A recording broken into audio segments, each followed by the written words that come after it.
Good morning everyone. कैसे हैं आप लोग? चलिए भाई, स्वागत है सभी का सतेंद्र सर क्लासेस एप्लीकेशन पर। तो आज हमारा पहला क्लास है, ठीक है ना? तो जो अब जैसे आप 11th 12th पढ़ते, ग्रेजुएशन पढ़ते हैं, तो सबसे पहले फिजिक्स में जो सबसे बेसिक टॉपिक आता है और जिसमें सबसे ज़्यादा दिक्कत भी होती है वो होता है वेक्टर। तो हम काइनेमेटिक्स स्टार्ट कर रहे हैं आज। काइनेमेटिक्स में हमारा सबसे पहला चैप्टर रहेगा वेक्टर्स।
हाँ जी भाई, चलिए 1 मिनट रुकना भाई।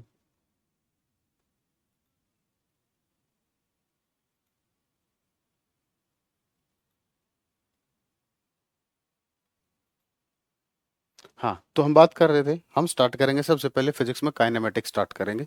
और काइनेमेटिक्स में भी जो सबसे मोस्ट इंपॉर्टेंट है, जो हर मैक्सिमम चैप्टर्स में आपका यूज होने वाला है, वो है वेक्टर्स।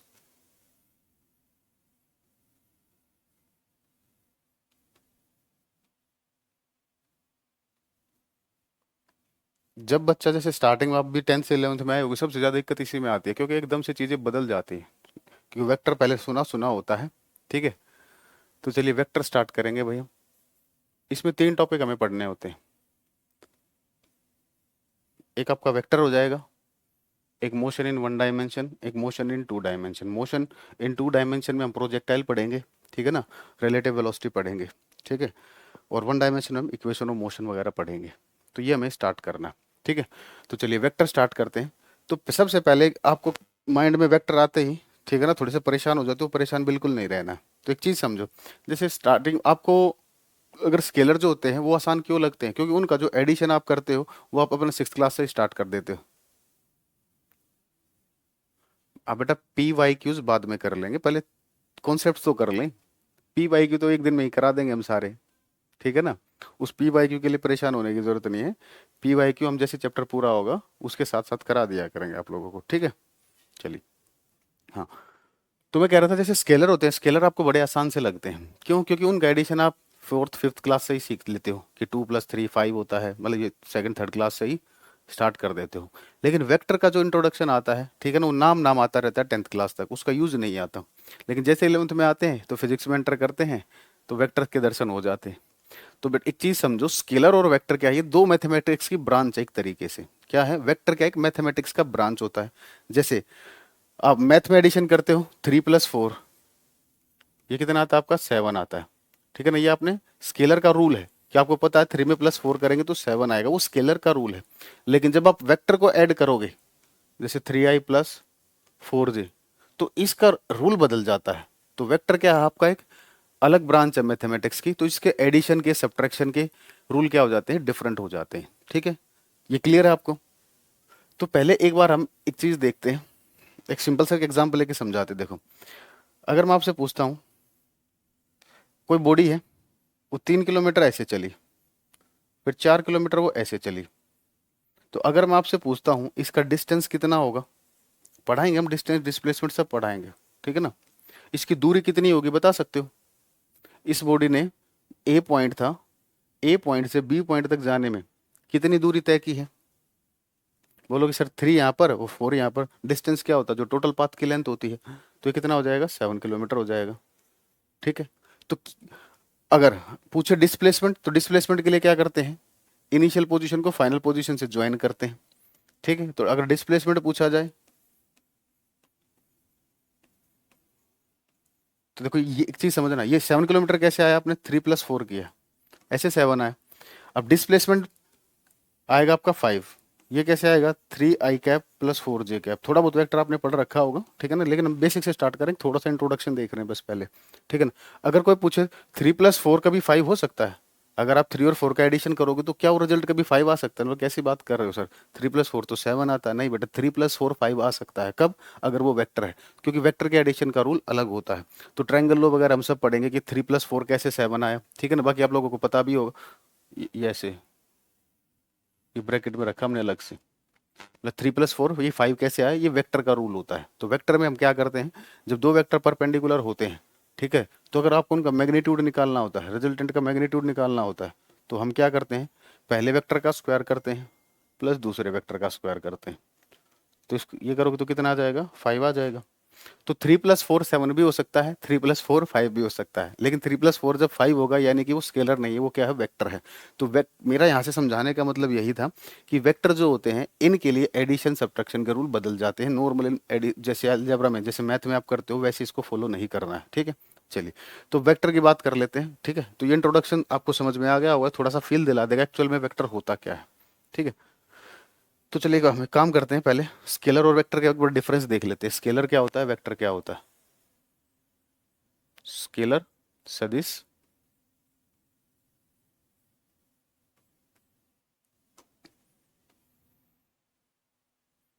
वेक्टर अदिश।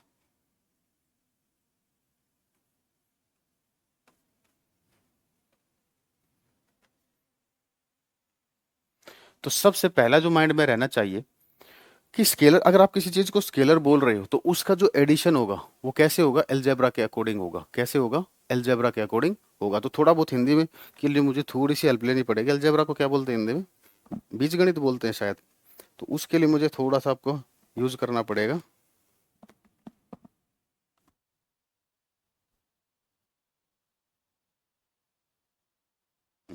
बीजगणित होता है, ठीक है। चलिए, तो स्केलर जो होता है इनका जो एडिशन कैसे होगा, एल्जेब्रिक एडिशन होगा। तो लिखोगे दे फॉलोज,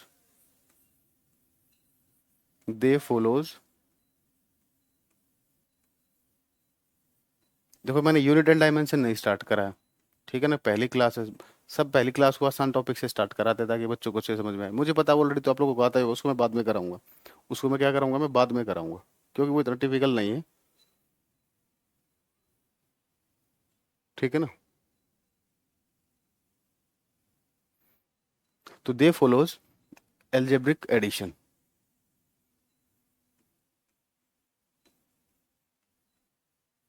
ये बीज गणित, ये बीज गणित जोड़ को निभाते हैं। भाई थोड़ा बहुत हिंदी में देख लेना, चीजें आपको समझ में आ जाएंगी, या निभाते हैं या मानते हैं, ये बीजगणित जोड़ को मानते हैं, ऐसा लिख लेते हैं ना। कहने का मतलब है इनका जो एडिशन होगा वो कैसे होगा, अलजेब्रा के अकॉर्डिंग होगा, वेक्टर के। इसके अब जो लिख रहा हूँ ये सारी चीजें इस चैप्टर में हम पढ़ेंगे, ठीक है। तो दे फॉलोज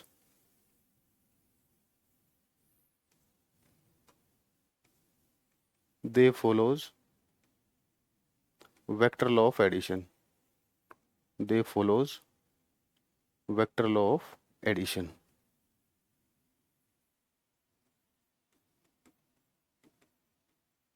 क्लास की टाइमिंग हमारी ये रहेगी, सुबह 8 बजे से 9:30 या 10, ठीक है, 8 से 9:30 10 तक ऐसे रहेगी। ये सदिश के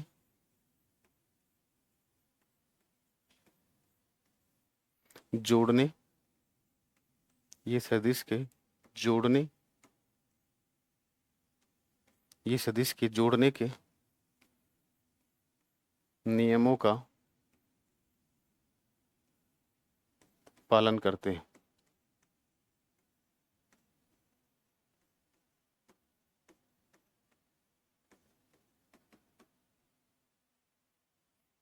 इसको वैसे कर लेते, थोड़ा और मॉडिफाई कर लेते, ये बीजगणित जोड़ के नियमों का पालन करते हैं।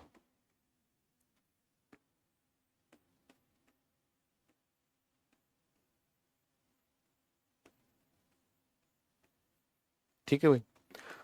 अब स्केलर जो होता है इनके पास भी मैग्नीट्यूड होता है।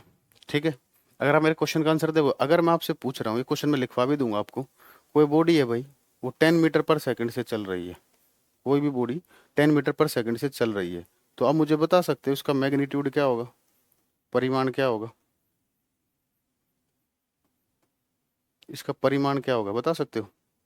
अगर कोई बॉडी 10 मीटर पर सेकंड से चल रही है तो मैंने पूछा इसका इसके मैग्नीट्यूड क्या होगा, बता सकते हो? देखो, मैग्नीट्यूड का मतलब होता है न्यूमेरिकल वैल्यू विद यूनिट्स। अगर किसी ने बोला 10, ये भी गलत है, किसी ने बोला मीटर पर सेकंड, ये भी गलत है। मैग्नीट्यूड का मतलब क्या होता है, जो भी न्यूमेरिकल वैल्यू होगी विद यूनिट। ठीक है, न्यूमेरिकल वैल्यू विद यूनिट ये क्या कहलाता है, मैग्नीट्यूड कहलाता है। ठीक है, तो स्केलर के पास भी मैग्नीट्यूड होता है और वेक्टर के पास भी मैग्नीट्यूड होता है। ठीक है, तो लिखोगे सेकंड, इट हैज मैग्नीट्यूड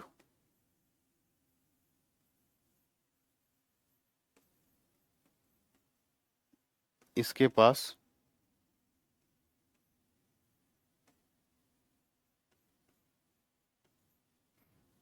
परिमाण होता है।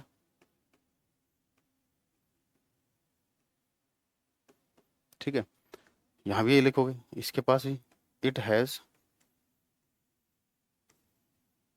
मैग्नीट्यूड। अब एक बहुत बढ़िया क्वेश्चन पूछूंगा मैं आपसे, स्केलर के पास डायरेक्शन होता है या नहीं, स्केलर के पास डायरेक्शन होता है या नहीं, बताइए? इट हैज मैग्नीट्यूड इसके पास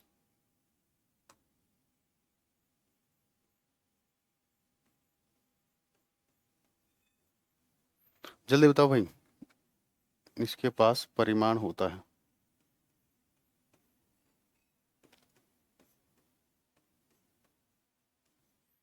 जल्दी बताइए, स्केलर के पास डायरेक्शन होता है या नहीं, जल्दी बताओ, स्केलर के पास डायरेक्शन होता है या नहीं?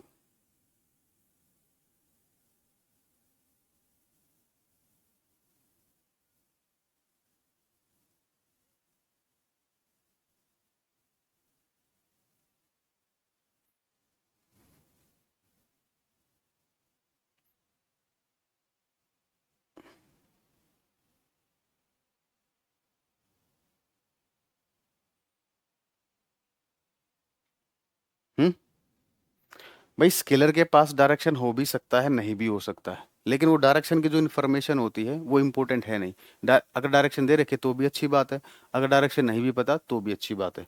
एक स्केलर का पता लगाने में डायरेक्शन का कोई रोल नहीं होता है, जबकि वेक्टर का पता लगाने में डायरेक्शन का बहुत बड़ा रोल होता है। ठीक है, तो लिखोगे इट में, it may or may not have, it may or may not have direction, but information of direction, but information of direction is not necessary।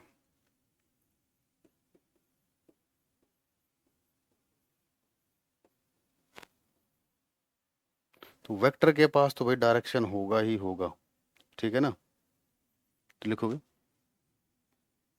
It has direction, इसके पास तो डायरेक्शन होगा ही होगा, डायरेक्शन के बगैर तो इसका काम चलेगा नहीं। And information of direction, and information of direction is must, and information of direction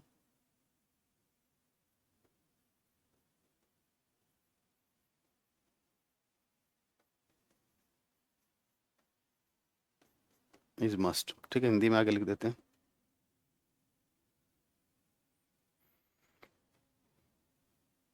इसके पास, इसके पास दिशा हो भी सकती है।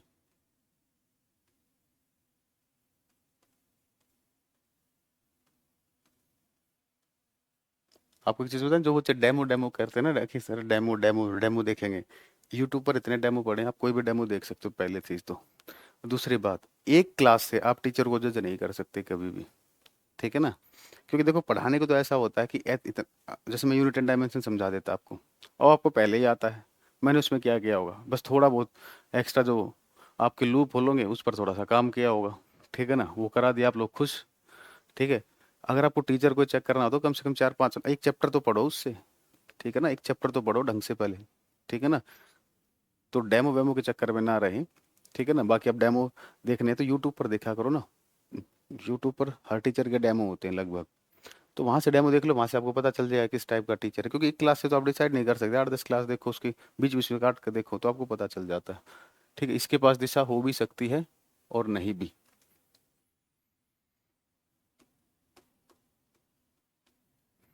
और नहीं भी, परंतु,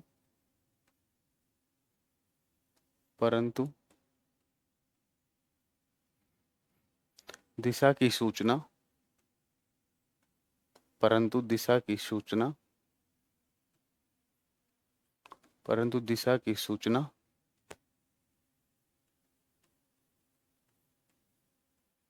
आवश्यक नहीं है।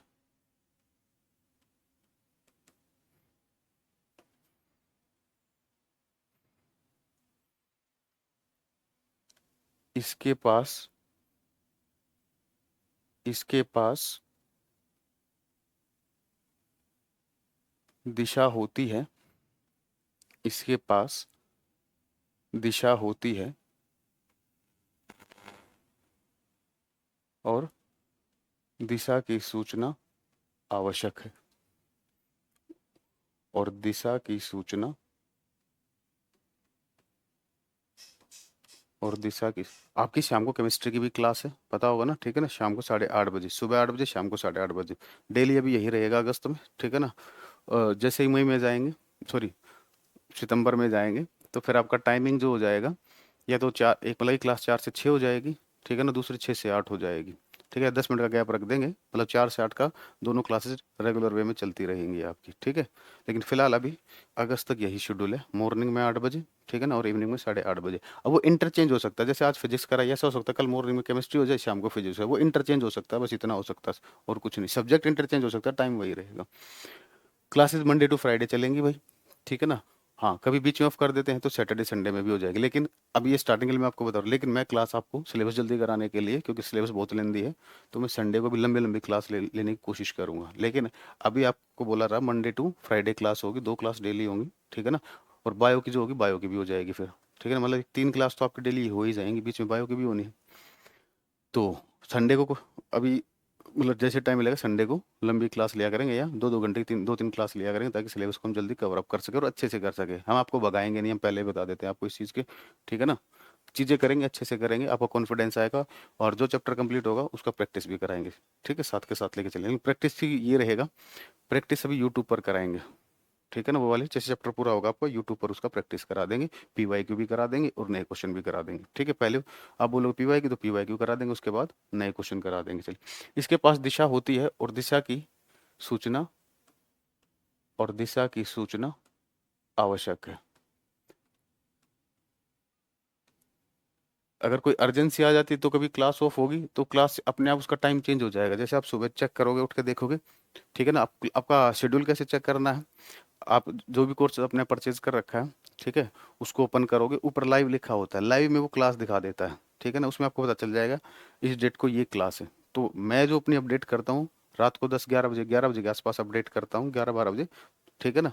तो टाइमिंग तो मैंने आपको बता दी, इसी टाइम चलेगी, लेकिन अगर किसी दिन बाई चांस अर्जेंसी है, क्लास नहीं हो पाई, तो वो क्लास अगले दिन के लिए रीशेड्यूल हो जाएगी, उसमें अपने आप दिखा देगा आपको जब आप ओपन करोगे कि इस क्लास इस डेट को होगी, ठीक है।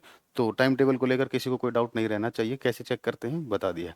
अब दूसरा, जब आप ऐप ओपन करते हो तो आपको ऐप के अंदर दो चीज़ें मिलेंगी, एक लाइव वाला सेक्शन मिलेगा, एक कंटेंट वाला, जो भी कोर्स आप परचेज करोगे। तो कंटेंट में क्या होता है, आपको एक फोल्डर शो करेंगे, ठीक है ना, सेपरेट फोल्डर शो करेंगे, और लाइव में जो क्लास लाइव हुई है, लाइव होने के बाद वो क्लास क्या होती है, कंटेंट में जाके सेव हो जाती है, ठीक है। चलिए, उसके पास दिशा होती है और दिशा की सूचना आवश्यक है। ठीक है, एक क्वेश्चन करें। चलिए क्वेश्चन बताइए।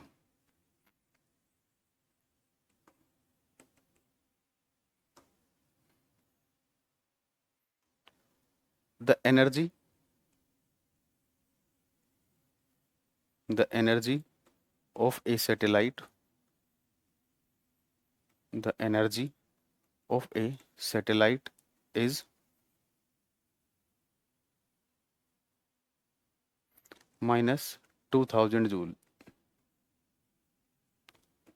Find its magnitude. इसका मैग्नीट्यूड बता दीजिए भाई। Find its magnitude.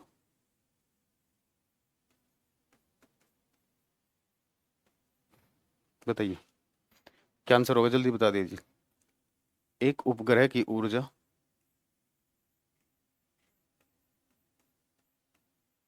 एक उपग्रह की ऊर्जा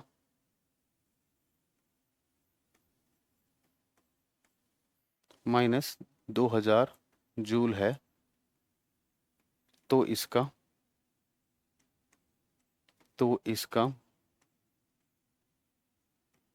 परिमाण ज्ञात कीजिए।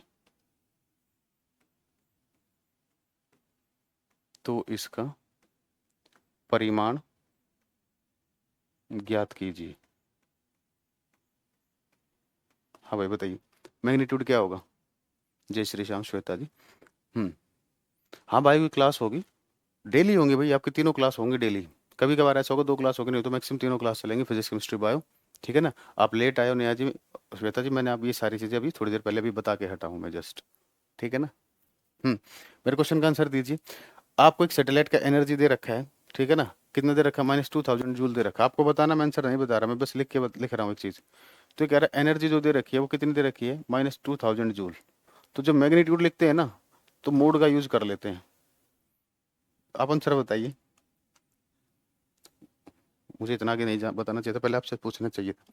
हाँ, इसका मैग्नीट्यूड कितना होगा। अभी अपडेट नहीं है, हो जाएगी थोड़ी देर में, ठीक है ना। और आप जो पहली क्लास होगी, जो भी आपके डाउट हो, मैम से अपनी सारी इन्फॉर्मेशन पूछ लेना भाई। हाँ भाई, इसका मैग्नीट्यूड क्या होगा।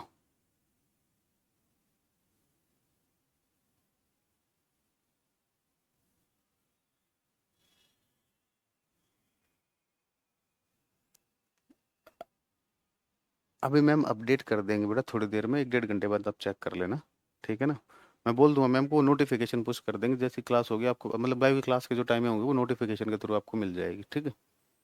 चलिए, तो मैग्नीट्यूड बताइए भाई, मैग्नीट्यूड। तो देखो मैंने आंसर भी बता दिया था। मैग्नीट्यूड जब निकालते हैं तो हम मोड यूज करते हैं। ठीक है ना। मोड लगाते हैं, मोड कभी नेगेटिव हो सकता है नहीं। तो इसका मैग्नीट्यूड आ जाएगा न्यूमेरिकल वैल्यू विद यूनिट, ये इसका मैग्नीट्यूड होगा। तो स्केलर जो होता है, सॉरी मैग्नीट्यूड जो होता है, मैग्नीट्यूड कभी भी नेगेटिव नहीं हो सकता है। मैग्नीट्यूड कभी भी नेगेटिव नहीं होगा। तो नोट करके कुछ पॉइंट देखते हैं।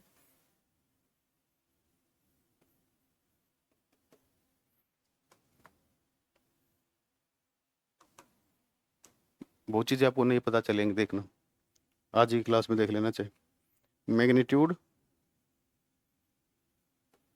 मैग्नीट्यूड नेवर बी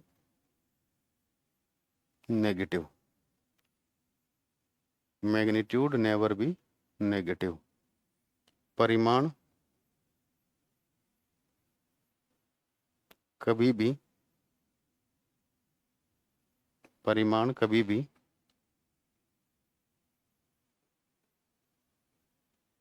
ऋणात्मक नहीं होता। ऋणात्मक नहीं होता। ठीक है। चलिए आगे बात करते हैं। एक स्केलर के बारे में बात कर रहे हैं, मुझे एक बात बताओ, क्या स्केलर कभी नेगेटिव हो सकता है। क्या स्केलर नेगेटिव हो सकता है, यस और नो।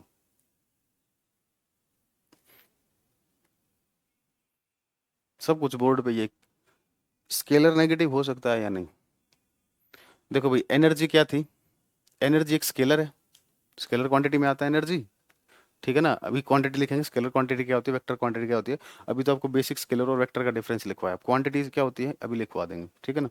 बस वो ये वो क्वांटिटीज के रेस्पेक्ट में आ जाएगा। तो भाई देखो, एनर्जी जो होती है स्केलर होती है, ठीक है। तो क्या ये नेगेटिव है या नहीं? बिल्कुल है। टेम्परेचर स्केलर है या नहीं? तो टेम्परेचर नेगेटिव हो सकता है या नहीं? हो सकता है। तो ये कोई जरूरी नहीं मतलब कि स्केलर नेगेटिव नहीं हो सकता। कुछ ऐसे स्केलर भी है जिनका वैल्यू नेगेटिव में हो सकता है। कुछ ऐसे स्केलर भी हैं जिनका वैल्यू नेगेटिव में हो सकता है। ठीक है ना। एनर्जी पॉजिटिव भी हो सकती है, नेगेटिव भी हो सकती है, जीरो भी हो सकती है। ठीक है ना। टेम्परेचर पॉजिटिव भी होता है, जीरो भी होता है, नेगेटिव भी होता है। तो सारे स्केलर नेगेटिव हो ये कोई जरूरी नहीं, लेकिन एक जनरल स्टेटमेंट अगर हम बोले तो स्केलर आपका पॉजिटिव भी हो सकता है, जीरो भी हो सकता है, नेगेटिव भी हो सकता है। ठीक है। Scalar can be positive, zero और नेगेटिव। ठीक है, कुछ भी हो सकता है। एदिश एदिश पॉजिटिव शून्य, नेगेटिव ऋणात्मक हो सकता है।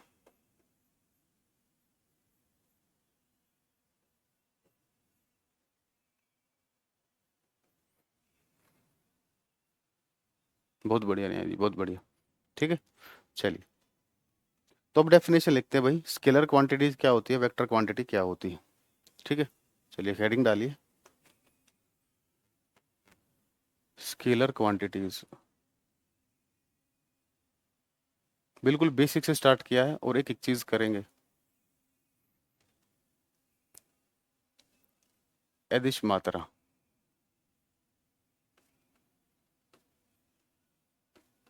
तो स्केलर क्वांटिटीज वो होती है जिनको अगर आपको कंप्लीटली डिस्क्राइब करना है, मतलब किसी स्केलर क्वांटिटी किसे बोलोगे?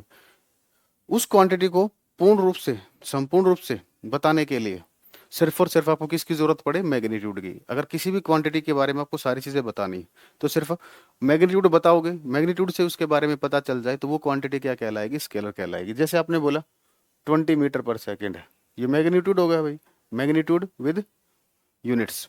ठीक है। तो इस क्वांटिटी के लिए इस क्वांटिटी को देखते ही आप बता दोगे। ठीक है। डायरेक्शन के बारे में, इसके में डायरेक्शन के बारे में कोई बात नहीं की तो मीटर पर सेकंड किसका यूनिट होता है? स्पीड का यूनिट होता है। किसका यूनिट होता है? स्पीड का यूनिट होता है। 10 मीटर पर सेकंड स्क्वायर। अब इसको देखकर आप बताओगे मीटर पर सेकंड स्क्वायर किसका यूनिट होता है? एक्सेलरेशन का होता है। लेकिन एक्सेलरेशन के लिए आपको डायरेक्शन पता होनी चाहिए कि ये जो एक्सेलरेशन है ये कौन सी डायरेक्शन में है। यानी कि जिस क्वांटिटी को कंप्लीट रूप से डिस्क्राइब करने के लिए आपको मैग्नीट्यूड के साथ साथ डायरेक्शन की भी जरूरत पड़े तो उसको हम क्या बोलते हैं? वेक्टर क्वांटिटी बोलते हैं। जैसे बोलते हैं 10 मीटर पर सेकंड डाउनवर्ड। तो इस क्वांटिटी को अगर पूरे तरीके से बताना है तो आपको बताना पड़ेगा मैग्नीट्यूड के साथ डायरेक्शन। ठीक है। तो वो क्वांटिटी जिनको कंप्लीट रूप से डिस्क्राइब करने के लिए ओनली मैग्नीट्यूड की जरूरत होती है तो स्केलर कहलाती है। और कंप्लीटली डिस्क्राइब करने के लिए मैग्नीट्यूड भी चाहिए, डायरेक्शन भी चाहिए, और उसके एडिशन के लिए वो किसको फॉलो करेगी? वेक्टर लॉ ऑफ एडिशन को फॉलो करेगी। ये तीन चीजें होनी चाहिए। एक वेक्टर के लिए तीन चीजें होनी चाहिए। स्केलर के लिए तो सिर्फ एक ही से काम चल जाता है। स्केलर क्वांटिटी के लिए किससे काम चल जाएगा? सिर्फ और सिर्फ आपका मैग्नीट्यूड से काम चल जाएगा।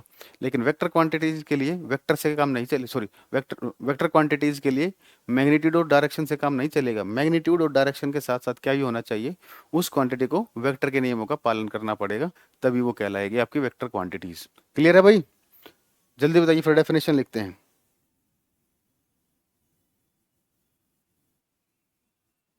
ठीक है, चलिए डेफिनेशन लिख लेते हैं।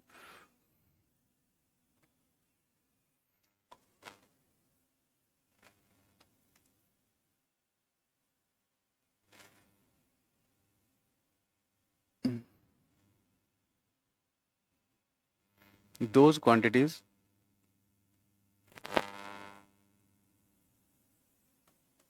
those quantities which which completely describe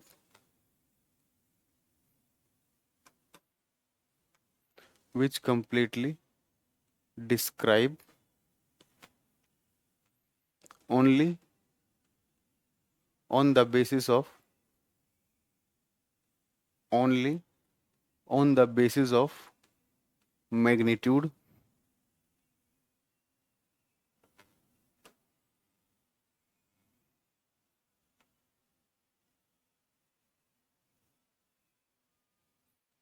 which are completely describe only on the basis of magnitude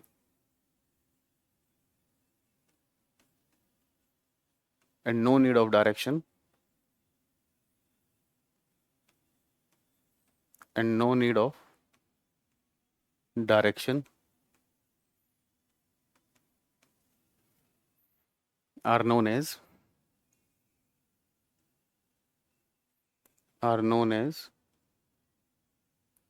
scalar quantities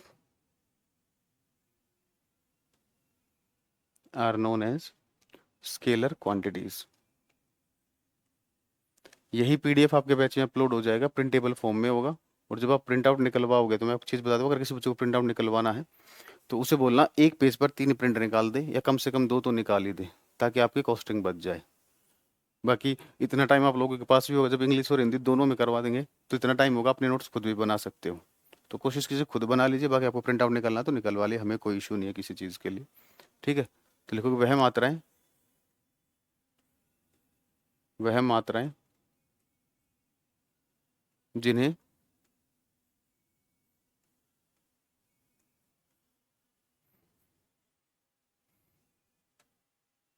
वह मात्राएं जिनकी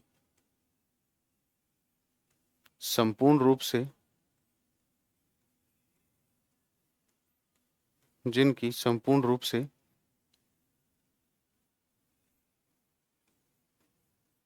व्याख्या करने के लिए जिनकी संपूर्ण रूप से व्याख्या करने के लिए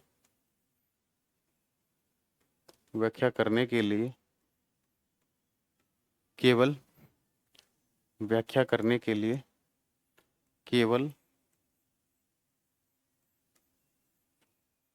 परिमाण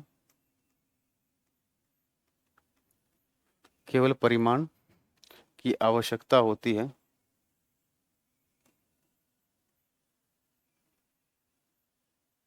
केवल परिमाण की आवश्यकता होती है।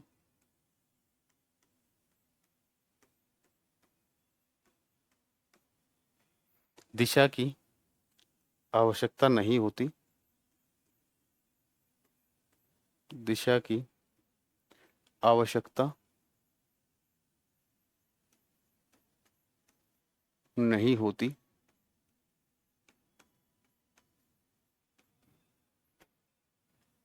अदिश मात्रा या अदिश मात्राएं कहलाती हैं। अदिश मात्राएं कहलाती हैं। अब देखो, जैसे जैसे हम बढ़ते जाएंगे फिजिक्स में, क्वांटिटीज के बारे में आपको साथ के साथ बताते जाएंगे, कौन सा स्केलर है कौन सा वेक्टर है। ठीक है ना, तो घबराने की जरूरत नहीं कि कैसे पहचानेंगे, अपने आप चीजें समझ में आ जाएंगी। तो इसके एग्जाम्पल देखे, जैसे डिस्टेंस हो गया, एक दो एग्जाम्पल लिख लेते हैं। डिस्टेंस दूरी, स्पीड चाल,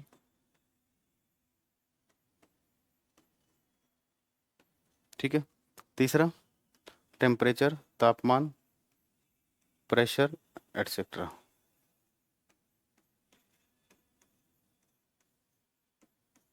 ठीक है, बहुत सारी चीजें आएंगे, आगे लिख लेंगे, क्यों अभी इन पर टाइम खराब करना है ना, क्योंकि मैं अभी मेन टॉपिक पे चलना आगे, वेक्टर को स्टार्ट पे करना है। ठीक है, वेक्टर क्वांटिटीज।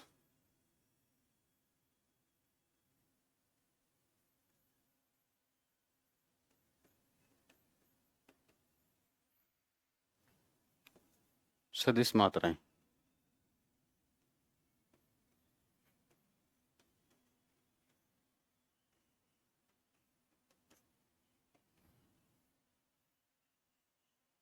हाँ भाई, वेक्टर क्वांटिटीज क्या होंगी? जिनके डिस्क्रिप्शन के लिए आपको मैग्नीट्यूड, डायरेक्शन और वेक्टर लॉ ऑफ एडिशन के बारे में पता होना चाहिए। तो इसको लिख those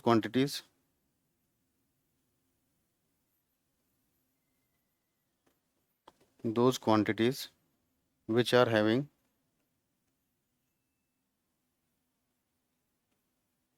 magnitude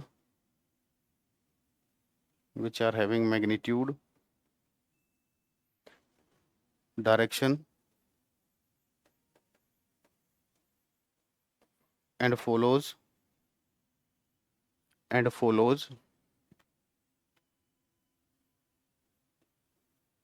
and follows vector law of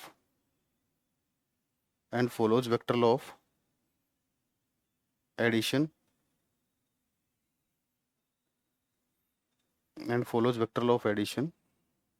are known as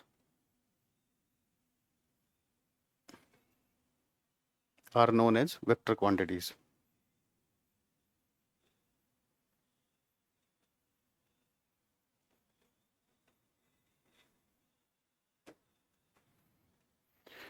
देखो कि वह मात्राएं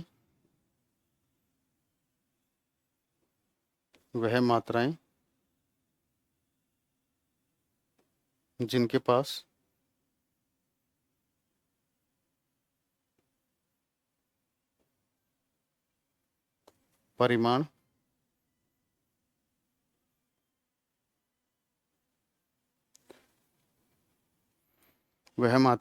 पास परिमाण और दिशा होती है, परिमाण और दिशा होती है, वह मात्राएं जिनके पास परिमाण और दिशा होती है और वह सदिश के और वह सदिश के जोड़ने के और वह सदिश के जोड़ने के नियमों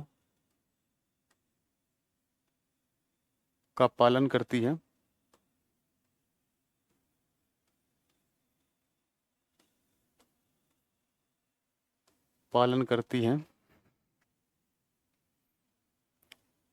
सदिश मात्राएं कहलाती है।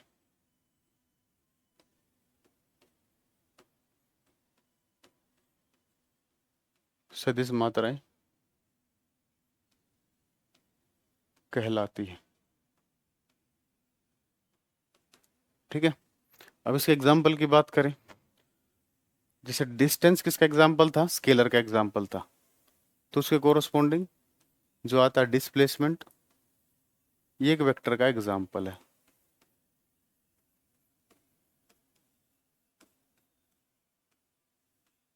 ठीक है, बात करें अब स्पीड के कोरस्पॉन्डिंग आता है वेलोसिटी,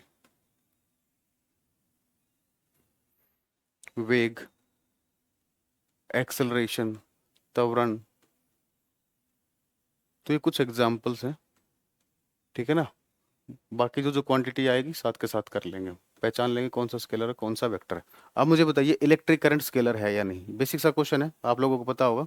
मैं 1 मिनट में आ रहा हूँ, जल्दी बताइए इलेक्ट्रिक करंट स्केलर होगा या नहीं, पहले आप ये बताइए।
हाँ भाई, क्या आंसर होगा जल्दी बताइए।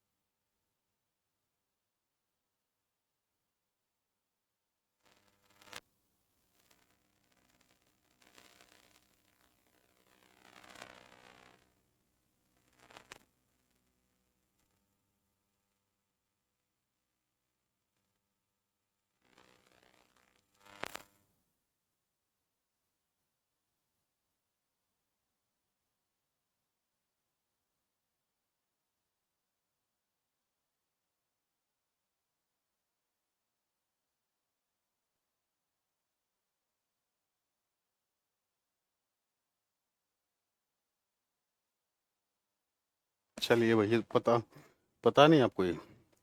मुझे तो ऐसा लगता नहीं आपको ना पता हो। चलिए देखते हैं।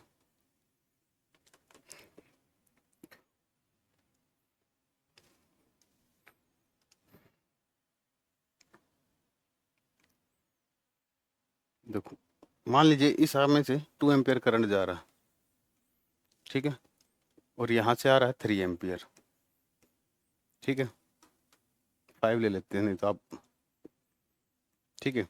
तो अगर मैं आपसे पूछूं इस आर्म में से कितना करंट जाएगा, किरचॉफ लॉ आपने पढ़े होंगे, ठीक है ना। यहाँ से 2 आ रहा है, यहाँ से 5 आ रहा है, तो ये क्या जाएगा, 7 एम्पियर जाएगा ना। तो आपने इसका एडिशन कैसे किया है भाई, इनका डायरेक्ट अलजेब्रा के अकॉर्डिंग। बाइलिंगुअल, बेटा बाइलिंगुअल के भी बच्चे हैं ना, मुझे तो मैं तो ज़्यादा कंफर्टेबल इंग्लिश में ही रहता हूँ, मुझे तो इंग्लिश कराने में कोई दिक्कत नहीं है। अगर इंग्लिश मीडियम के बच्चे होंगे तो इंग्लिश में ही करा देंगे, अगर बाइलिंगुअल वाले तो बाइलिंगुअल के हिसाब से कराना पड़ेगा ना, ठीक है ना।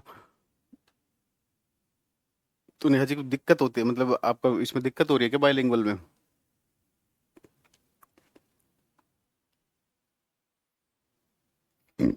चलिए भाई। तो इलेक्ट्रिक करंट के पास देखो मैग्नीट्यूड भी है और डायरेक्शन भी है, दोनों चीजें, मैग्नीट्यूड और डायरेक्शन। तो मैग्नीट्यूड और डायरेक्शन है तो क्या होना चाहिए, वेक्टर होना चाहिए? नहीं, क्योंकि वेक्टर होने के लिए एक तीसरी चीज और भी होती है ना, कि वेक्टर क्वांटिटीज का जो एडिशन होगा या वेक्टर का जो एडिशन होगा वो नॉर्मल एडिशन नहीं होता है। वो कैसा एडिशन होता है, कैसा एडिशन होता है, वेक्टर एडिशन होता है, ठीक है ना। तो वेक्टर क्वांटिटीज होने के लिए मैग्नीट्यूड भी होना चाहिए, डायरेक्शन भी होनी चाहिए, लेकिन इनका जो एडिशन होना चाहिए फिर वेक्टर के नियमों के अकॉर्डिंग होना चाहिए। जबकि हमने यहाँ पर 5 + 2 7 डायरेक्ट लिख दिया, 7 एम्पियर, ठीक है ना। तो ये एडिशन कैसा है, एल्जेब्रिक एडिशन है। तो इसका मतलब करंट जो है वो वेक्टर नहीं है, वो स्केलर। हम टेंसर वेंसर के बारे में बात नहीं करेंगे, ठीक है ना। तो लिखेंगे इलेक्ट्रिक करंट, इलेक्ट्रिक करंट। अब मैं इसके बाद वेक्टर स्टार्ट हो जाएंगे main. Electric current having both,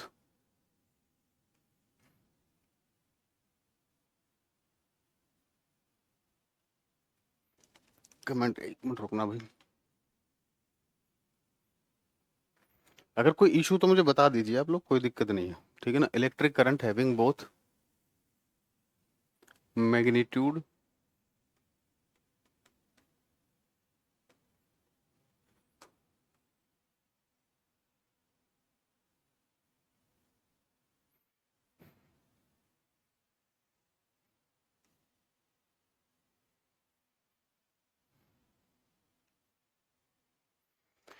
electric current having both magnitude and direction, both magnitude and direction. अब क्वेश्चंस के लिए देखो, फिजिक्स में थ्योरी तो बहुत कम चलती है, क्वेश्चन बहुत ज्यादा आते हैं। हाँ, और सारी क्लासेस लाइव होंगी, वीओडी आपको दे रखा है, अगर वीओडी से करना चाहो तो कर सकते हो, लेकिन सारी क्लासेस आपकी लाइव होंगी, ठीक है ना। हमें कह रहा, एक चीज और बता रहा था मैं आप लोगों को, चलो अब दिमाग से चलिए बताएंगे तो आगे। जब electric current having both magnitude and direction but still it is a scalar quantity. हाँ देखो, थोड़ा सा टाइम कहाँ बचाएंगे, मैं ये कह रहा था, बाइलिंगुअल के लिए इतना परेशान ना हो, ठीक है ना। क्योंकि मैक्स ज़्यादातर फिजिक्स में क्या रहता है, क्वेश्चन रहते हैं, ज़्यादातर क्या रहते हैं, क्वेश्चन रहते हैं, ठीक है ना। तो क्वेश्चन को मैं टाइप करा के कराऊंगा, कुछ ही क्वेश्चन होंगे जो हैंड रिटन होंगे, ठीक है ना, जैसे क्लास में लिखवाऊंगा, नहीं तो टाइप करा के कराऊंगा। तो सिलेबस वगैरह की चिंता ना करें, ठीक है ना, वो अच्छे से हो जाएगा, चाहे बाइलिंगुअल हो कोई फर्क नहीं पड़ता, ठीक है। Electric current having both magnitude and direction but still it is a scalar quantity, but still it is a scalar quantity because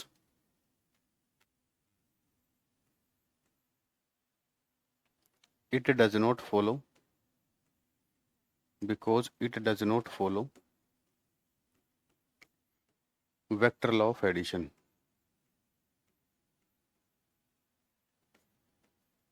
because it does not follow vector law of addition, क्योंकि अभी देखो इतना time है नहीं कि हिंदी के लिए separate batch लाए, इंग्लिश के लिए, ठीक है ना। आने आगे देखेंगे कभी फ्यूचर में। अभी इतना टाइम है नहीं बेटा, क्योंकि इतने बैचेज है, सबको देखना है, ठीक है ना।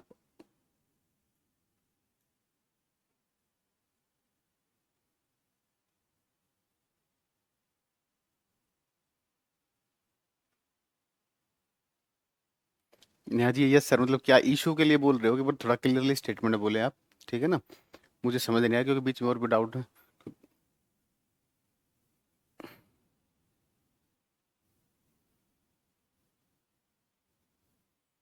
मतलब इशू है कि थोड़ा सा एक्सप्लेन करें अपनी प्रॉब्लम को। चलिए हम तब तक लिख रहे हैं हिंदी में, आप अपनी प्रॉब्लम को लिखिए तब तक।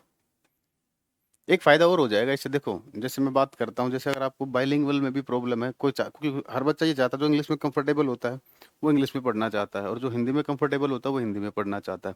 हमारे पास दोनों टाइप के बच्चे हैं, हमें दोनों में पढ़ाना पड़ेगा। अब उससे आपको क्या बेनिफिट मिलेगा, आप देखो नोट्स साथ के साथ बना सकते हो, इतना टाइम आपके पास होता है, आप नोट्स बना सकते हो, ठीक है ना।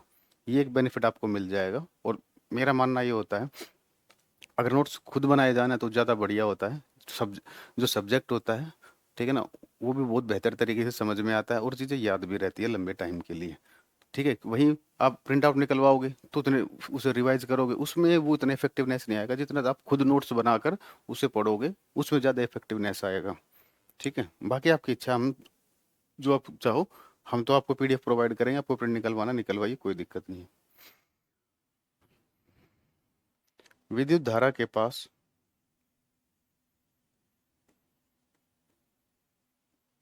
विद्युत धारा के पास परिमाण, विद्युत धारा के पास परिमाण और दिशा,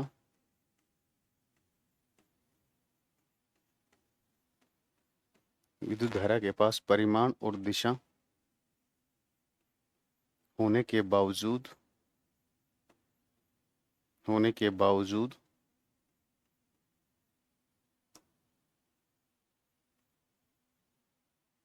यह एक, यह एक अदिश मात्रा है, यह एक अदिश मात्रा है, क्योंकि, क्योंकि यह सदिशों के, क्योंकि यह सदिशों के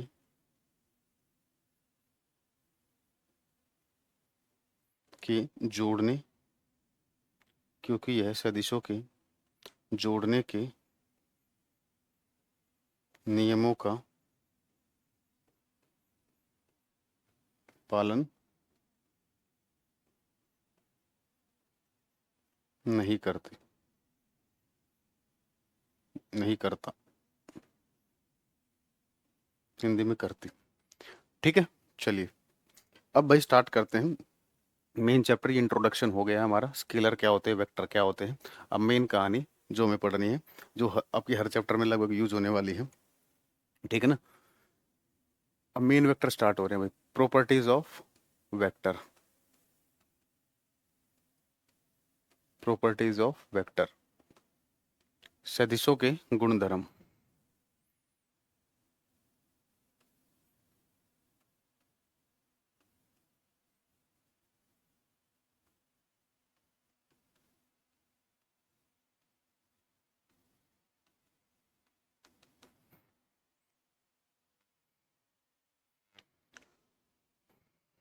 देखो भाई, आपको एक वेक्टर दे रखा है, ये वाला, ये कोई वेक्टर है। फॉर एग्जाम्पल ये 30 डिग्री पर है। किस पर है ये? 30 डिग्री पर है, ठीक है। आपने क्या किया, इस वेक्टर को हटाया यहाँ से, बोले हमें नहीं, हमें इसको यहाँ नहीं रखना है, हम इसको यहाँ रखना चाहते हैं, इस वेक्टर को हम यहाँ रखना चाहते हैं। तो हमने कहा कोई दिक्कत नहीं, तो कहा मैं यहाँ, यहाँ रखा जाऊंगा, यहाँ भी मैं जो एंगल बनाऊंगा, ये एंगल क्या बताता है, डायरेक्शन बताता है। एंगल क्या बता रहा है कि वेक्टर किस डायरेक्शन में है, मतलब कितने एंगल पर है वो बेसिकली, ठीक है। तो हमने कहा ठीक है बेटा, ओनली इंग्लिश चाहिए। चलो देखते हैं, अभी तो स्टार्ट तो करते हैं, ठीक है ना।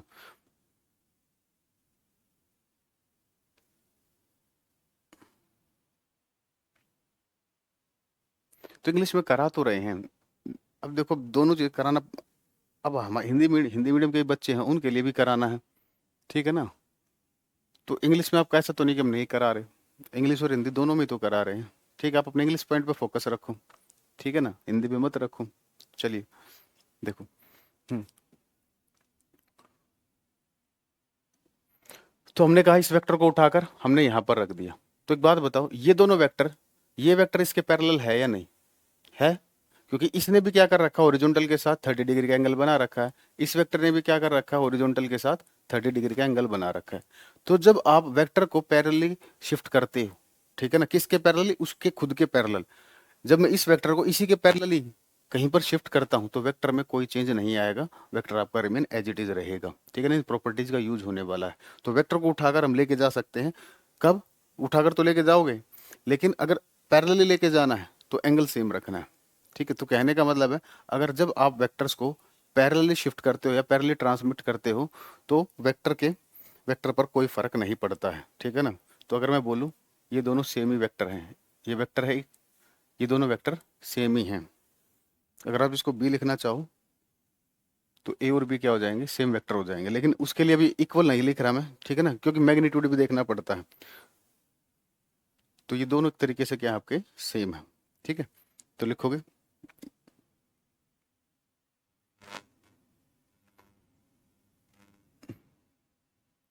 ए vector remain same, a vector remains same, a vector remains same when it is transmitted, when it is transmitted,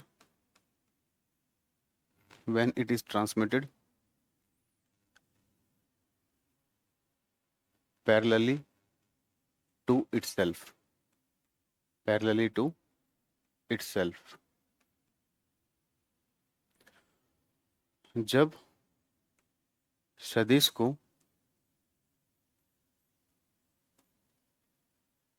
उसके समानांतर, नेहा जी मैं इंग्लिश में, हम ज़्यादा कंफर्टेबल इंग्लिश में रहते हैं, हम खुद इंग्लिश में पढ़ाना पसंद करते हैं, ठीक है ना।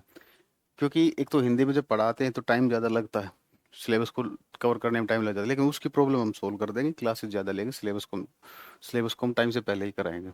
जब सदिश को उसके समानांतर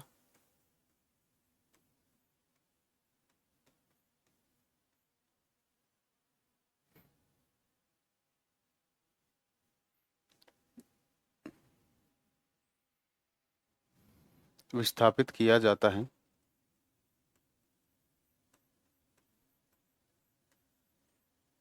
किया जाता है,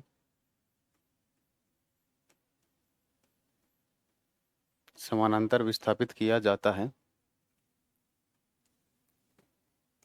तो उस सदिश में, तो उस सदिश में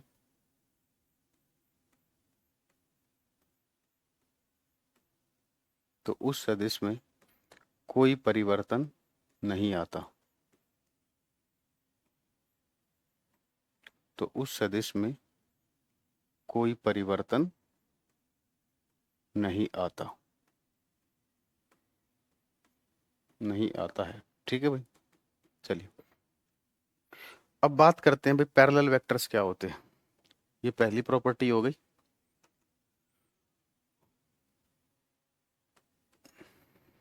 हाँ एक काम हो सकता है, आपको इंग्लिश में करना है ना, एक काम हो सकता है, हाँ एक काम हो सकता है, जैसे अभी केमिस्ट्री की वीओडी डली होंगे ना शायद आपके बैच में, वो आपको इंग्लिश में मिलेंगे शायद, वो टोटल इंग्लिश में होंगे, वो टोटल इंग्लिश में रहेंगे।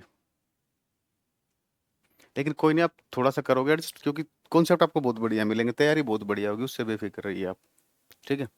तो सेकंड आता है parallel vectors, parallel vectors, parallel vector समानांतर सदिश।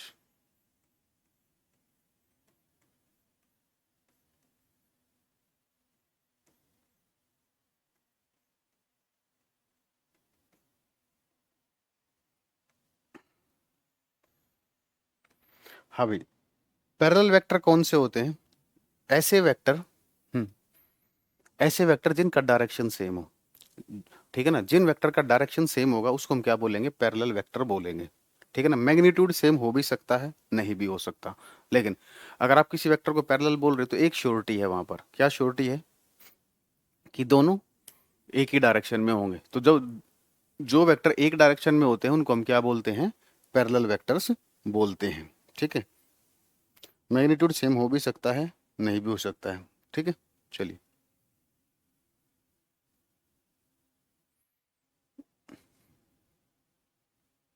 टू वेक्टर्स, इसको थोड़ा सा शॉर्ट में लिख दें ताकि टाइम बचा लें, या प्रॉपर लिखवाएं? चलो एक दो को लिख लेते हैं, आगे करें। Two vectors, two vectors are said to be, two vectors are said to be parallel if they are having same direction, if they are having same direction। Angle बता सकते हो? दो पैरेलल वेक्टर के बीच में एंगल कितना होगा? हाँ भाई, दो पैरेलल वेक्टर के बीच में एंगल कितना होगा, जल्दी से बताइए। यदि दो सदिश, यदि दो सदिश एक ही, यदि दो सदिश एक ही दिशा में है, यदि दो सदिश एक ही दिशा में है, तो इन्हें, तो इन्हें समानांतर सदिश कहा जाता है। तो इन्हें समानांतर सदिश कहा जाता है।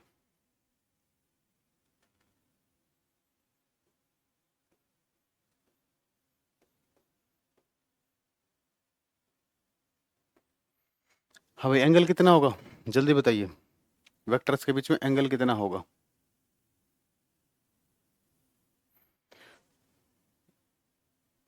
Magnitude need not be same.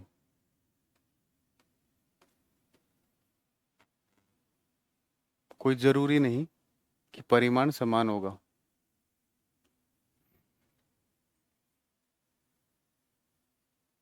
यह कोई जरूरी नहीं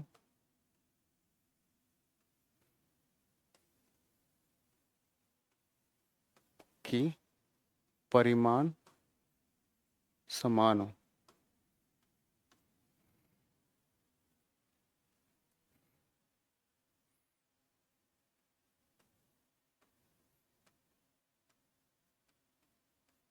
ठीक है, अब बताइए, एंगल पूछ रहा था मैं, एंगल कितना होगा इन वेक्टर्स के बीच में? देखो, दो वेक्टर पैरेलल है, एक वेक्टर ये है, एक वेक्टर ये है, ये दोनों पैरेलल है।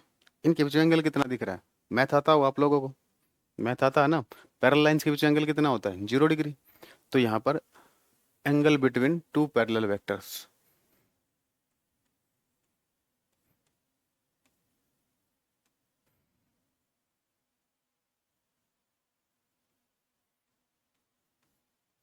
तो इसका तो हिंदी समझ ही जाओगे। ठीक है ना, हर चीज की हिंदी लिखनी जरूरी तो नहीं ना। हम्म, समानांतर सदिशों के बीच का कोण, समानांतर सदिशों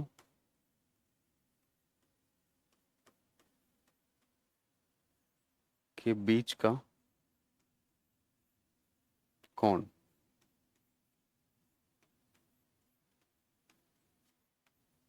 0 डिग्री।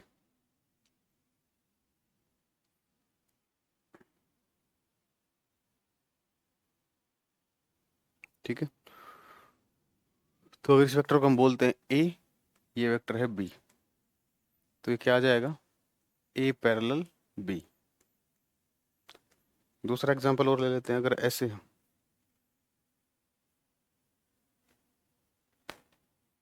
और एक ऐसे,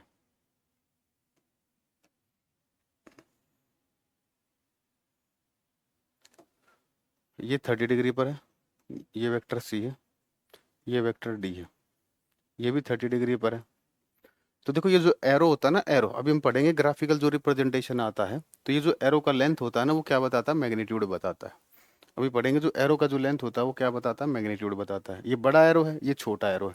तो बड़ा एरो है तो इसका मतलब उसका मैग्नीट्यूड जो होगा, परिमाण जो होगा वो ज़्यादा होगा, ठीक है ना। जो छोटा एरो है इसका मैग्नीट्यूड कम होगा। तो इन दो वेक्टर के बारे में बात करें, ये दोनों वेक्टर पैरेलल तो हैं, ठीक है, लेकिन मैग्नीट्यूड बराबर नहीं है। अगर इन दोनों का लेंथ सेम है, ठीक है ना, तो ये बराबर भी हो जाएंगे, इक्वल, वो इक्वल वेक्टर्स में आ जाएगा, ठीक है ना। तो इक्वल वेक्टर हमेशा पैरेलल होते हैं, ठीक है ना। चलिए भाई, यहाँ तक किसी बच्चे को कोई डाउट हो तो बताइए, ठीक है। चलिए एक एग्जांपल करें, चलिए एक एग्जांपल करते हैं, थोड़ी बहुत क्लियरिटी लाते हैं, क्योंकि वेक्टर एक ऐसा टॉपिक है जो बहुत बच्चों को दिक्कत देता है।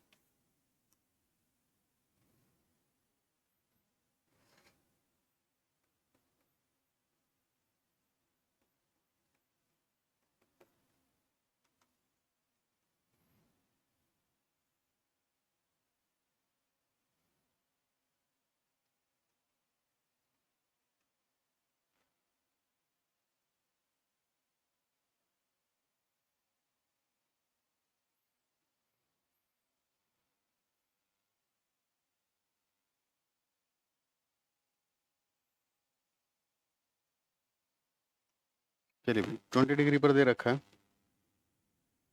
ये भी एंगल 20 डिग्री दे रखा है आपको, ठीक है ना। ये 1 मीटर पर सेकंड है और ये 1 मीटर पर सेकंड स्क्वायर, ये गिवन है आपको, ठीक है ना। तो आपको क्वेश्चन के आंसर देने हैं। पहला क्वेश्चन है, क्या वी पैरेलल होगा ए के। दूसरा क्वेश्चन है, क्या वी का मैग्नीट्यूड, देखो मैग्नीट्यूड जब आप ये मोड का यूज करते हो तो ये मैग्नीट्यूड को रिप्रेजेंट करता है, क्या वी का मैग्नीट्यूड ए के बराबर होगा। तीसरा, क्या वेक्टर वी और वेक्टर ए बराबर है, ठीक है। इन क्वेश्चन के आंसर आपको बताने, बताइए जल्दी।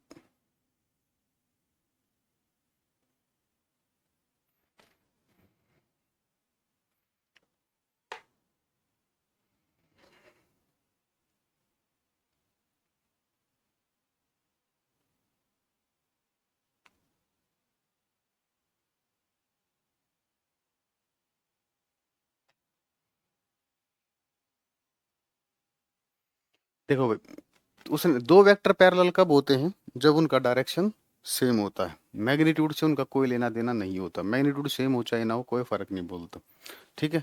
तो देखो ये भी ओरिजेंटल के साथ 20 डिग्री एंगल बना रहा है, ये भी 20 डिग्री एंगल बना रहा है, ठीक है। तो अगर पैरेलल वेक्टर होने के लिए क्या होना चाहिए, सेम डायरेक्शन होनी चाहिए। तो ये भी 20 डिग्री पर है, वो भी 20 डिग्री पर है, तो यानी कि ये दोनों वेक्टर पैरेलल है, ठीक है। दूसरा, क्या दोनों का मैग्नीट्यूड बराबर है या नहीं, क्या दोनों का मैग्नीट्यूड बराबर है या नहीं। बोलोगे सर बिल्कुल लग रहा है हमें तो ये भी वन है ये भी वन है। अरे मूर्खो, मैग्नीट्यूड का मतलब क्या होता है, वैल्यू के साथ आपको यूनिट भी लेनी है। इसका यूनिट क्या है, मीटर पर सेकंड, और इसका क्या है, मीटर पर सेकंड स्क्वायर। तो दोनों का मैग्नीट्यूड बराबर है क्या, नहीं। क्या वेलोसिटी और एक्सेलरेशन एक जैसे वेक्टर हैं। अभी अभी अगला टॉपिक इक्वल वेक्टर ही आएगा और क्लियर हो जाएगा। इक्वल वेक्टर होने के लिए क्या होना चाहिए, दो वेक्टर इक्वल कब होते हैं, जब उनका मैग्नीट्यूड भी बराबर हो और दोनों के दोनों सेम डायरेक्शन में हो, ठीक है ना। यहाँ डायरेक्शन तो सेम है लेकिन मैग्नीट्यूड बराबर नहीं है, तो ये वी नो। तो बात करते हैं इक्वल वेक्टर्स की। अब हम बात करेंगे इक्वल वेक्टर्स की, ठीक है भाई। कोई डाउट यहाँ तक किसी को।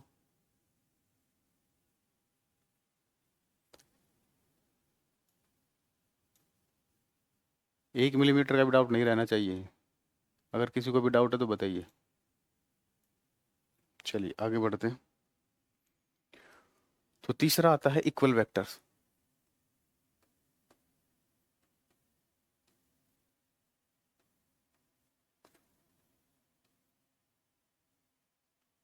तो दो वेक्टर को इक्वल वेक्टर कब बोलेंगे, जब दोनों वेक्टर का मैग्नीट्यूड भी सेम हो और डायरेक्शन भी सेम हो।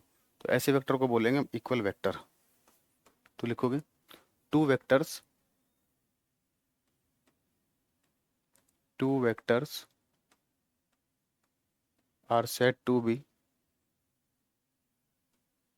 two vectors are said to be equal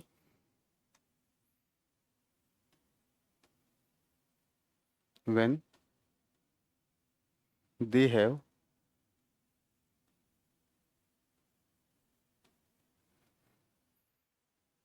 same magnitude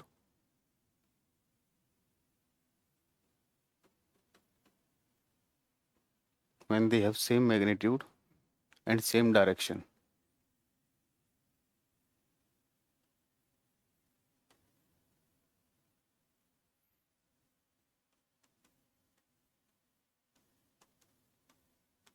यदि दो सदिशों यदि दो सदिशों यदि दो सदिशों का समान परिमाण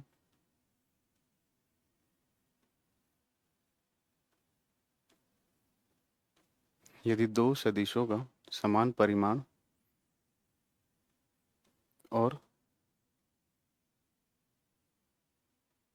समान दिशा है यदि दो सदिशों का समान परिमाण और समान दिशा है तो इन्हें तो इन्हें समान सदिश कहा जाता है तो इन्हें समान सदिश कहा जाता है।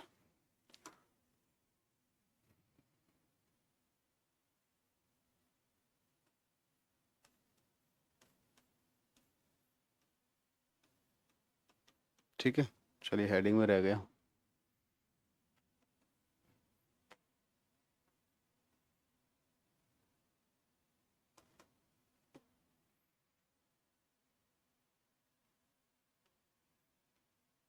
समान सदिश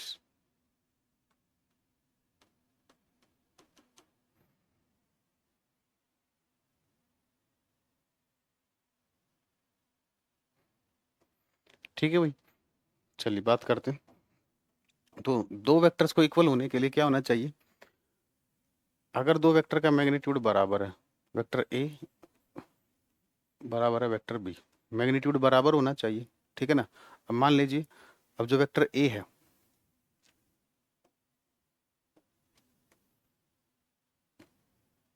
वो डायरेक्शन भी सेम होनी चाहिए।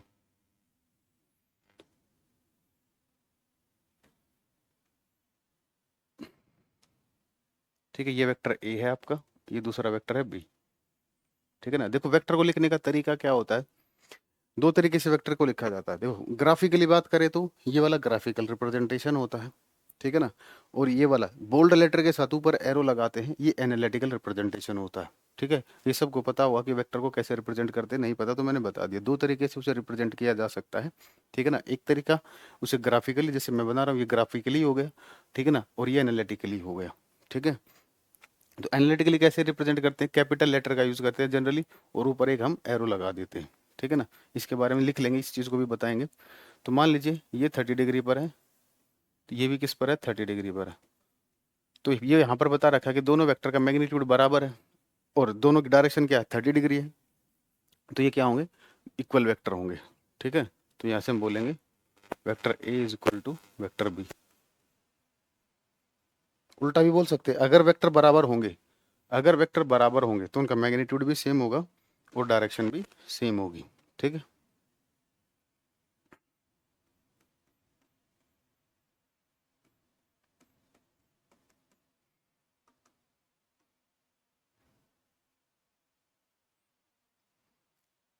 चलिए एग्जाम्पल करते हैं।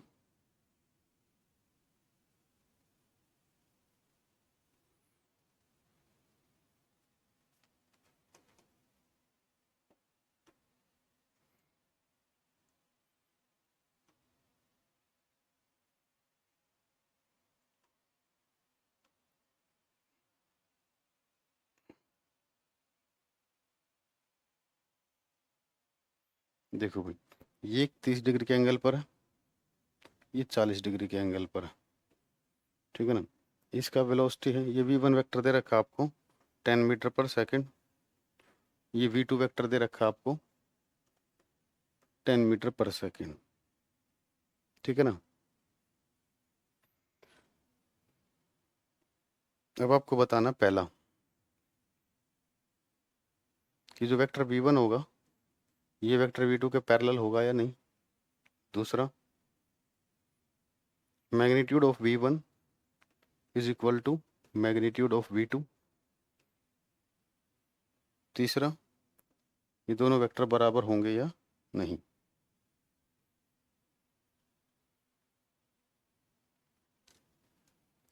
बताइए भाई।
चलिए बात करते हैं भाई।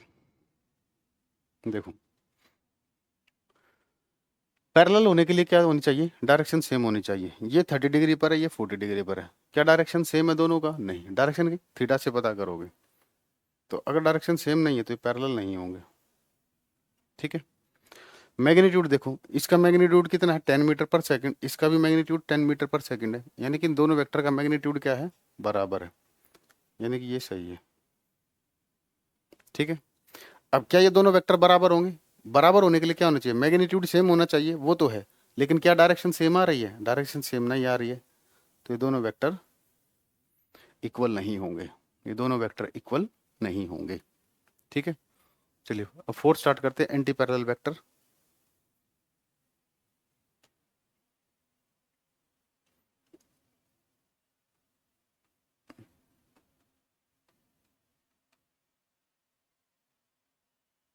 एंटी पैरेलल वेक्टर,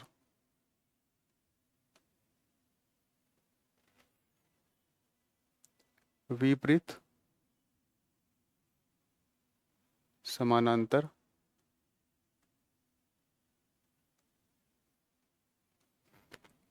सदिश, विपरीत समानांतर सदिश।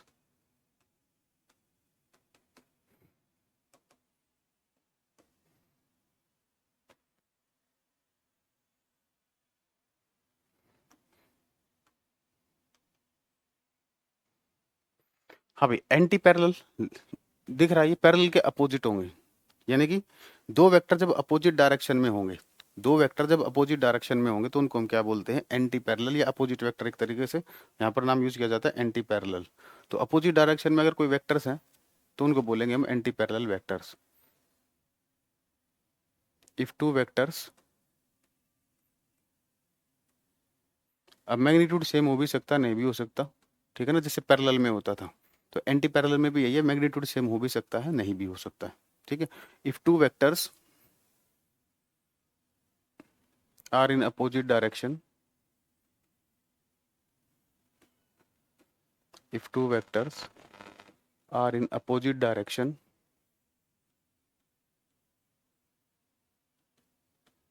if two vectors are in opposite direction, then they are called,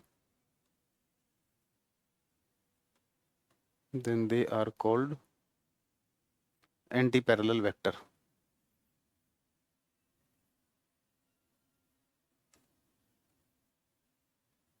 then they are called anti parallel vector.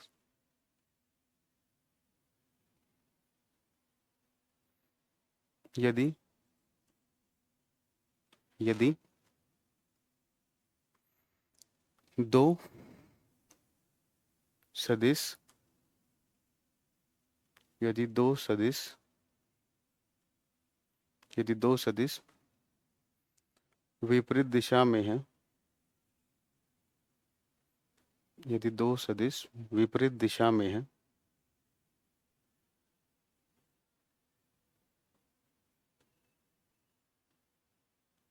यदि दो सदिश विपरीत दिशा में है, तो इन्हें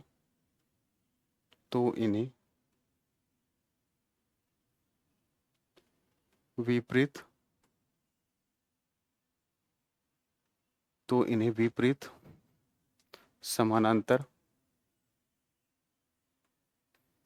विपरीत समानांतर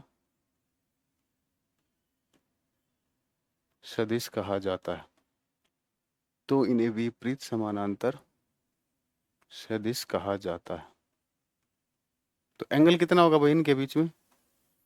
180 डिग्री होगा। ठीक है, एंगल कितना होगा भाई? 180 डिग्री होगा। लिख लेते दूसरा, magnitude need not be same, मतलब सेम हो भी सकता, नहीं भी हो सकता।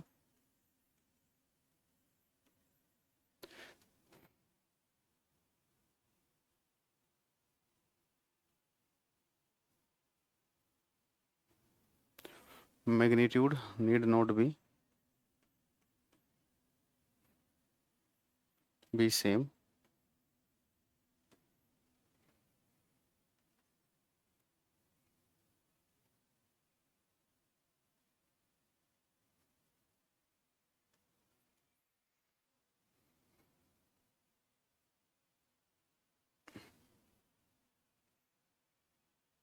एक मिनट रुकना भाई।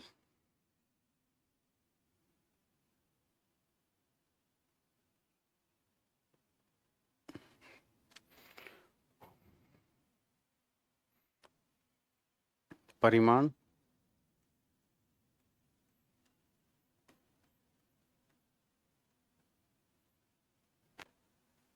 इसलिए यह जरूरी नहीं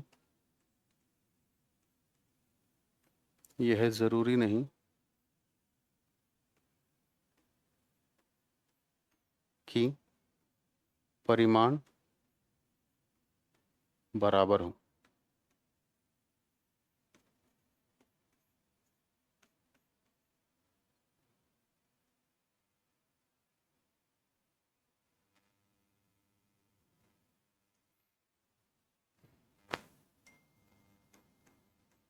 ठीक है, चलिए। एंगल कितना होगा इसमें? 180 डिग्री होगा। एंगल बिटवीन वेक्टर्स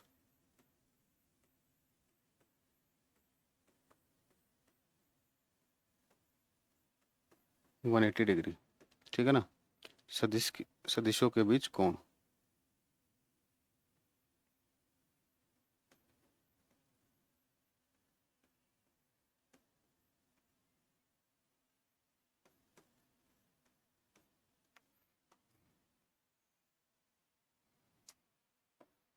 जैसे अगर हम बात करें, एक वेक्टर ये है,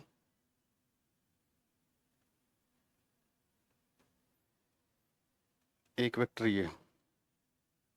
ठीक है, ये वेक्टर ए है, ये वेक्टर बी है। ठीक है, ये दोनों आपको एक दूसरे के अपोजिट दिख रहे हैं। ठीक है, तो ए और बी क्या कर लेंगे आपके? Anti parallel.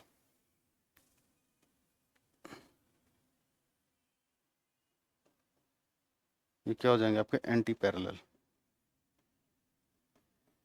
ठीक है, क्वेश्चन करते हैं, एक एग्जांपल करते हैं। ठीक है, तो दो वेक्टर अगर अपोजिट डायरेक्शन में है तो उसको हम क्या बोलते हैं? एंटी पैरेलल वेक्टर बोलते हैं। ठीक है, चलिए क्वेश्चन करते हैं, फिर क्लास को एंड करेंगे।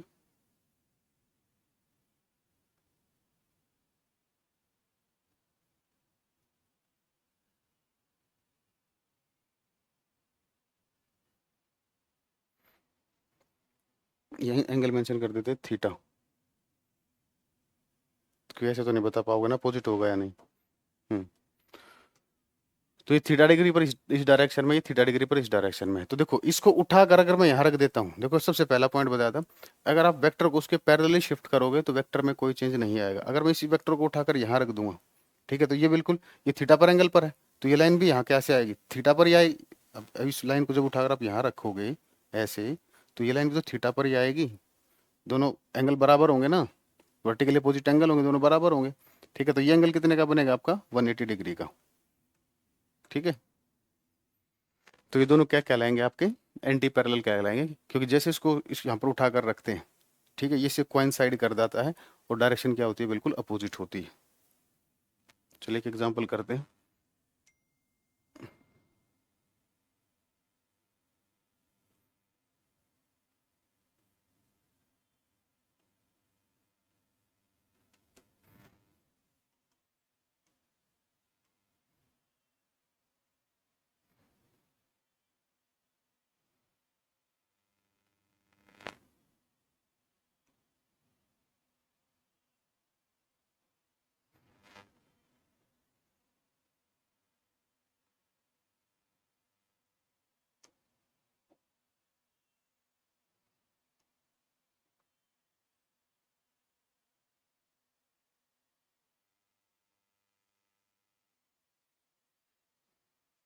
देखो ये दे रखा है 60 डिग्री और ये दे रखा है आपको 30 डिग्री। ये इलेक्ट्रिक फील्ड वेक्टर दे रखा है आपको 2 न्यूटन पर कूलम, और ये मैग्नेटिक फील्ड वेक्टर दे रखा है 2 टेस्ला।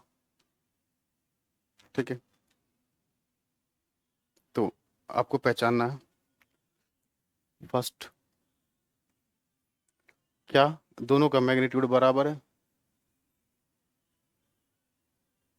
क्या दोनों का मैग्नीट्यूड बराबर है। दूसरा, क्या ये पैरेलल है। तीसरा, क्या ये एंटी पैरेलल है।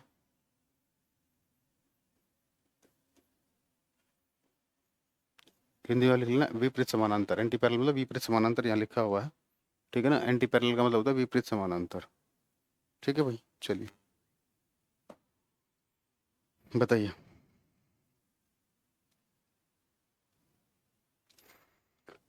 देखो मैग्नीट्यूड क्या, दोनों का मैग्नीट्यूड बराबर है भाई। ठीक है, न्यूमेरिकल वैल्यू तो बराबर है, लेकिन यूनिट बराबर नहीं है, तो मैग्नीट्यूड बराबर नहीं है, तो ये भी नहीं होगा। क्या ये दोनों पैरेलल हैं। पैरेलल होने के लिए क्या कंडीशन है, दोनों वेक्टर का डायरेक्शन क्या होना चाहिए, सेम होना चाहिए। क्या इन वेक्टर का डायरेक्शन सेम है। देखो इसको अगर मैं यहाँ बनाता भी हूँ,